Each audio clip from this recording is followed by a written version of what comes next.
శ్రీ గరికముక్కు సుబ్బయ్య గారు SC ST రాష్ట్ర సంక్షేమ సంఘం అధ్యక్షులు.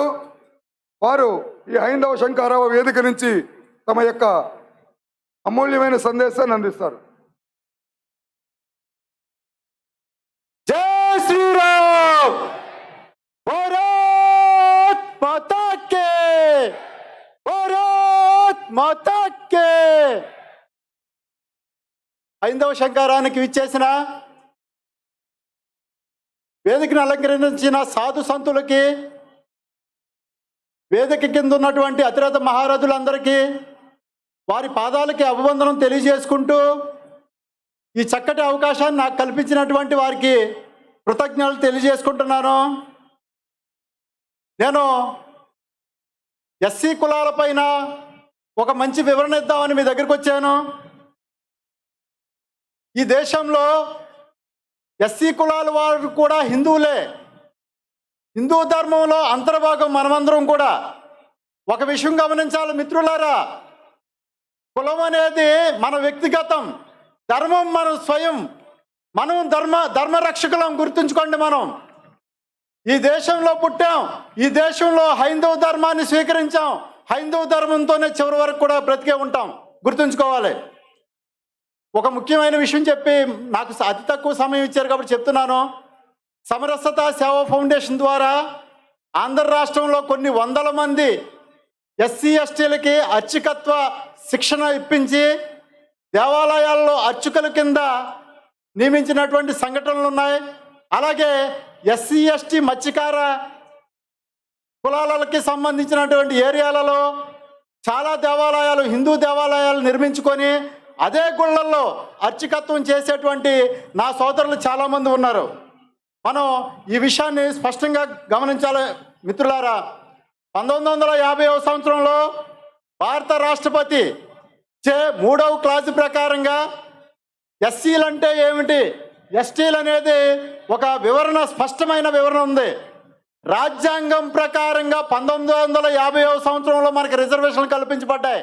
ఆ రోజు బాబాసాహెబ్ అంబేద్కర్ యొక్క కృషి ఫలితంగా రిజర్వేషన్లో ఏ విధంగా ఇచ్చారండి మనకి, అస్పృశ్యత అంటరానితనానికి గురైనటువంటి కొన్ని కులాలకి, ఏదైతే అస్పృశ్యత అంటరాని గురైనటువంటి కొన్ని కులాలకి, అది కూడా హిందూ ధర్మాన్ని ఆచరించే సనాతన ధర్మకారులైనటువంటి కొన్ని కులాలకి మాత్రమే రిజర్వేషన్లు కల్పించబడ్డాయి. ఒక్క విషయం కంపల్సరీ రాజ్యాంగం గురించి మనం చదవాల్సిన అవసరం ఉంది.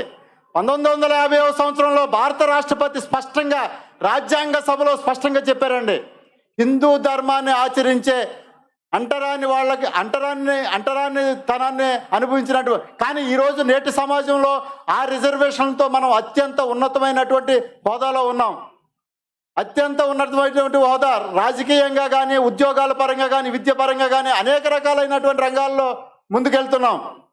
కానీ నేటి సమాజంలో పరిస్థితి ఎలా ఉందంటే, హిందువులకు మాత్రమే రిజర్వేషన్ ఉన్న పరిస్థితిని పక్కకు పెట్టి ఎస్సీలలో అన్ని మతాన్ని స్వీకరించిన వాళ్ళకి స్పష్టంగా రిజర్వేషన్ లేవని ఆ రోజు రాజ్యాంగ సభ చెప్తే, ఈరోజు అందరూ కూడా ఎక్కువ శాతం మంది ఆంధ్ర రాష్ట్రంలో కానీ, తెలంగాణలో కానీ, దేశంలో అన్ని చోట్ల కూడా అన్ని మతాన్ని స్వీకరిస్తున్నారు. మిత్రులారా గమనించండి, ఇది రాజ్యాంగ స్ఫూర్తికి వ్యతిరేకం, రాజ్యాంగాన్ని అవమానపరచడమే. బాబాసాహెబ్ అంబేద్కర్ వారి యొక్క ఆలోచన విధం ఎలా ఉందో మనకు తెలుసు. ముందు బాబు జగజ్జీవన్ రావు, బాబాసాహెబ్ అంబేద్కర్ యొక్క కృషి ఫలితంగా మనం ఈరోజు రిజర్వేషన్లు అనుభవిస్తున్నాం. ఈ ఒక్క విషయం, వారు చేసినటువంటి సుదీర్ఘమైనటువంటి పోరాట ఫలితంగా రిజర్వేషన్లు వచ్చినాయి. ఎవరైతే హిందువులుగా ఉంటారో ప్రభుత్వ అధికారులారా, ప్రభుత్వంలో ఉన్న రాజకీయ పెద్దలారా గమనించాలి, రిజర్వేషన్లు ఎవరికి వర్తిస్తున్నాయి, రిజర్వేషన్లు ఎవరికి సంక్రమిస్తున్నాయి, రిజర్వేషన్ల సర్టిఫికెట్లు ఎవరికి ఇస్తున్నారు తెలుసుకోవాలి మీరందరూ. ఈ దేశంలో రిజర్వేషన్లు అనుభవించాల్సిన వ్యక్తులు చాలామంది కూడా అనుభవించుకోకుండా రిజర్వేషన్ దొడ్డిదారిన తీసుకుంటున్నటువంటి అన్య మతస్థులకే రిజర్వేషన్ కల్పిస్తున్నారు. అన్ని మతస్థులకే విద్యా ఉపాధి అవకాశాల్లో అనేక రకాలైనటువంటి బెనిఫిట్స్ అన్ని కూడా వాళ్ళకే ఇస్తున్నారు. ఇది రాజ్యాంగ స్ఫూర్తికి వ్యతిరేకం. ప్రతి మనిషి కూడా గమనించాలి. మతం మారినటువంటి అన్ని మతస్థులకు రిజర్వేషన్లు కల్పించకూడదు. మాది హిందూ ధర్మంలో అంతర్భాగమైనటువంటి మా యొక్క స్ఫూర్తి. ఈ దేశంలో సనాతన ధర్మకారులు అనేక కులాలు ఉన్నాయి మాకు, అందరూ కూడా హిందువులే. అయ్యా, మతం మారినటువంటి అన్ని మతస్థులారా వెనకరండి, వెనక్కొచ్చి మన హిందూ ధర్మంలో మీరు కూడా అంతర్భాగం కావాలి. సనాతన ధర్మం అంటే ఏంటో మనం అందరికీ చాటి చెప్పాల్సినంత అవసరం వచ్చింది. కాబట్టి ఒక విషయం చెప్తాను. రాజ్యాంగ సభలో చర్చ జరిగే సందర్భంలో ముగ్గురు క్రైస్తవులు ఆ రోజు క్రైస్తవులు ఒకటి చెప్పారు, మా క్రైస్తవ సమాజంలో అస్పృశ్యత లేదు, అంటరానితనం లేదు, కులం లేదని. సరే, మరి ఈరోజు కూడా మీరు దాన్ని పాటిస్తున్నారా? రిజర్వేషన్ల దొడ్డుదారిని తీసుకునేటువంటి సోదరులారా, మీరు పాటిస్తున్నారా? రాజ్యాంగ సభలో చెప్పినటువంటి విధానాలను మీరు పాటిస్తున్నారా? ఎందుకని ఉంటారు మీరు ఇక్కడ? ఎస్సీ కులంలో ఉన్నటువంటి అన్ని మతస్థులందరూ కూడా మీరు ఉంటే హిందూ ధర్మంలో ఉండండి, లేదంటే బయటికి పోవడమే. ఇది మాత్రం తథ్యం. భారత రాజ్యాంగం పైన మాకు అపారమైనటువంటి గౌరవం ఉంది. చట్టాలపైన కానీ సుప్రీం ఉన్నత న్యాయస్థానాలపైన కానీ మాకు అపారమైనటువంటి నమ్మకాలు ఉన్నాయి. ఈ దేశంలో పుట్టాం, ఈ దేశంలో బ్రతుకుతాం, ఈ దేశంలోనే శాశ్వతంగా కలిసే ఉంటాం. మనం గమనించుకోవాలి. అలాగే మన రిజర్వేషన్లు అనేవి మీకు స్పష్టంగా నేను ఒక విషయంలో చెప్తానండి. ఎండోన్మెంట్ విషయాలలో, ఎండోన్మెంట్ టెంపుల్స్లో కూడా అనేక రకాలైనటువంటి ఎండోన్మెంట్ టెంపుల్లో హిందువులైనటువంటి ఎస్సీలకి మాత్రమే, ఎస్టీలకి మాత్రమే ప్రాధాన్యత కల్పించండి. అక్కడ జరిగేటువంటి కమిటీల్లో కూడా హిందువులకు మాత్రమే మనం ప్రాధాన్యత కల్పించాలి. ఎందుకంటే అన్య మతస్థులకి చాలా చోట్ల కూడా ఇస్తున్నారు.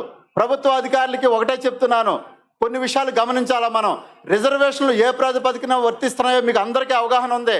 కాబట్టి హిందువులైనటువంటి హైందవ ధర్మాన్ని ఆచరించేటువంటి వీళ్ళకి మాత్రమే ఎండోన్మెంట్ గుళ్ళల్లో ప్రాతినిధ్యం కల్పించాలి.